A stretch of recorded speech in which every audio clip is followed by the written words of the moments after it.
who doesn't love honey? It's enjoyed the world over, but this is more than just a sweet treat. With tips and health benefits, here's nutritionist Andrea Donsky. Come on in.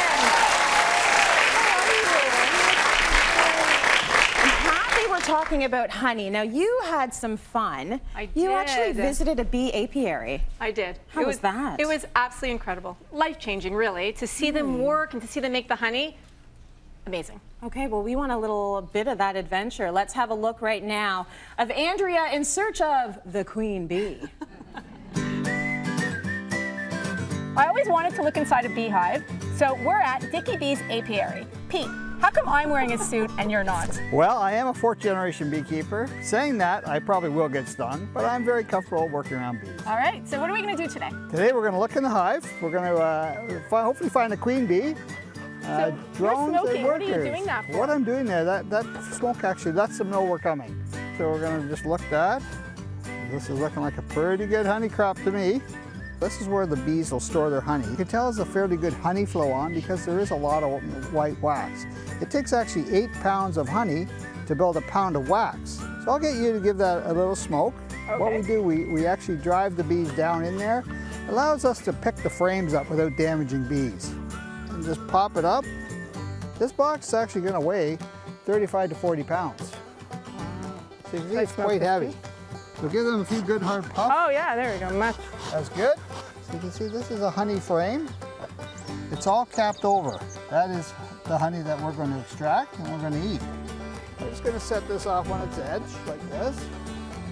As long as you put them like that, the honey super's fine. The excluder keeps the queen bee down below. Because she knows she's quite large, she can't fit through this wire meshing here. So this is a frame that the queen might be on. And more importantly, her brood, Wow. her young larvae, Incredible. they pop out in 21 days. And they all become bees. Now the workers are all female, right? They are all female. How many bees can you have in a beehive? This hive in St. August, there's going to be 65,000 bees in here. And how much honey could the 65,000 bees produce? The average is roughly 100 pounds. There's a drone here. And, So he's much bigger than much everybody bigger. else, right? And why can I pick him up? Because he doesn't stink. That's right. What do the drones do? What are the purpose of the drones? Well, their only job is really to go on a date with the queen. You want to do? So I try and mark all my queens. Is that it? That is her. There you go. So this Wow, here is red. she's huge. Can we try some of the honey? Just take the whole thing off. The whole thing. Yeah. Oh my God, it's so delicious. Isn't that great? So delicious. Wow. Okay, you are decked out like an astronaut for this, which was incredible. Like a lot of gear. A lot of gear, but not enough because I actually got stung. You still got stung? I did. I got stung on my ankle, but it was okay. You know what? It actually didn't hurt as much as I thought it would. Oh, it didn't? No. It was Okay, so okay. what did you say it's a life-changing experience because you actually got to see work happening. Like this is Yes. important work happening by bees, and a lot of people don't get to see that side of the story, do we? They don't. So that was what was so incredible, to be there when Pete took it out and we looked at the bees when they were doing their work. Yeah, it was incredible. Very cool. Okay, so let's talk a little bit about honey. Right. Because a lot of us look at honey and we think, oh, it's a nice thing to add to a recipe. It tastes really nice and sweet, but there are a lot of nutritional benefits as well. There are there so not? many. So we're going to start off with some trivia. Okay, let's go. True or false? Yeah. Honey never expires. I think it probably does expire. False. It actually doesn't. It doesn't expire. It doesn't expire. I'm like, wait a minute. Yeah, it doesn't So you expire. can have it on the shelf forever? You can have it on the shelf forever. That's right. Okay. So it never expires. As long as it's sealed properly and it's Yes. stored in a dry place, it will never expire. It lasts pretty much forever. What about when it turns into that crystallized thing? So great question. It's still okay to eat. Oh. It's still okay to eat even though it crystallizes. Okay, Yeah. well that's good to know because Yeah. I guess I would be dead by now actually if it did expire. No, it I does. keep mine on the shelf forever. Forever. So that's great. Yeah. Yep, you're doing the right thing. Okay, good stuff. Okay, what else you got? All right, so I have I have an interesting statistic. Yes. 1/3 of our global food supply is pollinated by bees. 1/3. 1/3. So for example, many fruits and vegetables like bananas and onions and garlic and lemons, Yes. as well as certain crops like nuts, flax seeds, and coffee all rely on pollination. and bees. Without bees, without pollination, we wouldn't have very much to eat. Unbelievable. And we don't really think about that. We're always saying save the bees, but we're not talking about why you need to save them. Right. All of those foods would not happen without They their would not work. happen. And bees are endangered as well. I mean, right. pesticides, pollutions, pesticides, diseases within the hive. Yes. So there are certain things that are killing them off. Okay. Okay, so there are over 300 different varieties of bees. Okay, So when we think that's a about lot. bees, there are a lot. When we think about bees, we think about the black and white, the bumblebees. Yeah. But the bees that make honey are called honeybees. Okay. So they're that a makes little bit- sense. Right. So they're a little bit different. They're more brown, so they're not that white, the black and yellow. They're a little bit more brown. They look a little bit more like a wasp, but a wasp is yellow. This is more of the brown color. Okay, yeah, wasps really freak me out. Yes, they're little. So these guys are good. They're great. You do a lot of work. They're really great for you.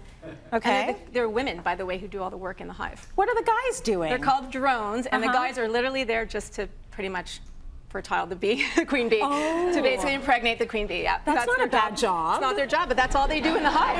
Okay, that's not bad. So everyone's got good jobs to do. That's great. So honey has a lot of medicinal benefits. So for example, it has antifungal, antiviral, antibacterial benefits. It also has antioxidants. So if you're getting a sore throat, what you can do is make yourself a cup of tea and then put in some honey. But what you want to do is wait till the water cools down a bit, because if it's too hot, it'll actually kill off all those medicinal benefits. Okay. You can also drink the honey straight from the spoon. Yes. Now, you can use honey on cuts and wounds, minor cuts and scrapes. Okay. Certain zoos. I've never tried that. So certain zoos are using honey on their turtles. So the shells are made of keratin. Yeah, so they're putting honey on their shell to heal them from minor wounds. Yeah, isn't that incredible? That is interesting. So I eat Manuka honey when I have like a sore throat. What is that doing? Like, is it just coating the throat? Is that what's happening? It's healing it because of because of all of its antioxidants and antibacterial, antiviral properties. So it's amazing. Honey's also great. It gives you energy. It's anti-inflammatory. So if you have any inflammation in your body, it'll help to reduce it, and it can aid with digestion.